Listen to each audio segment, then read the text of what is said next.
Sometimes if you have a small shop, you have to get real creative with how you store your tools. Like put French cleats on the side of a glue caddy you built. Or put French cleats down the side of a cabinet you built. But sadly, I've got a bunch of orphan clamps that have no home. Those clamps have been living underneath my workbench for the last 2 years. And today we're gonna make a home for those clamps. Now I've got 8 clamps that I need to build a rack for. You're gonna cut the board that holds the clamps to 5 inches wide, and the back support that holds the board that holds the clamps to 3 3/4 inches. Now we're gonna cut a groove or a dado, whatever the hell you wanna call it, in the back support board. This groove's gonna accept the board that's gonna actually hold the clamps. Now I have a dado stack and I hate it. By the time I get it out, get it installed, get it shimmed, get it spaced, I could have just used one blade and snuck up on the right size. I guess a dado stack would be nice if you're cutting tons of grooves. But I'm not, so I'm not using it, okay? I'm not getting it out. Now we gotta make slots in the main support board that's gonna accept the neck of the F-clamps. And to do that, we're gonna start marking our board for drill holes. Choose one long side and mark a line 1 inch from that edge. And then from one short side, make a mark 7/8 inches from that edge. That's gonna be your first drill hole. Now from that first drill hole, mark another line 1 3/4 inches from the first drill hole. And then from that mark, 1 3/4 inches, just keep doing this until you have all the marks you need for all the clamps you have. Now we're gonna use a 5/16 inch drill bit for this. After you make all the holes you need, go grab a square, and we're gonna mark tangential lines at the side of each hole you just drilled.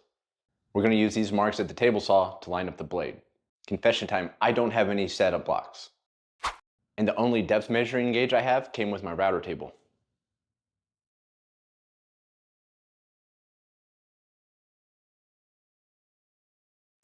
I'm just gonna line up the board at my table saw and visually check for the cut depth.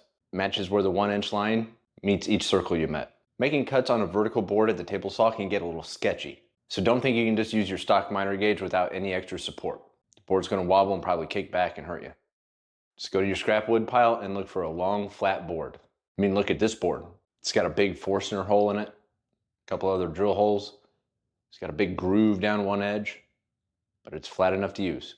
Now just take your time and make sure your sawtooth lines up with the marks you made earlier and make a cut. Now you can't tell, it's off camera, but I do have a clamp on the end holding this board. Now turn your table saw off, make sure the blade winds down and completely comes to a stop, and line your board up again for the second cut. Rinse and repeat. Do this again and again and again until you got slots cut for all the clamps you need. The board that actually holds the clamps is 5 inches wide by 14 1/16 inches long.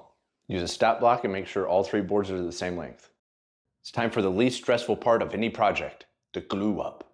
Pour a bunch of glue in the groove, spread it out, grab some clamps.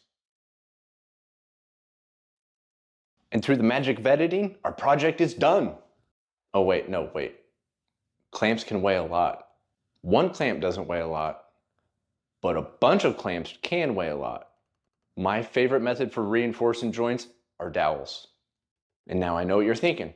I'm gonna show you a quick montage of me sanding this project. But I'm not going to sand it. It's a shop project. Who cares?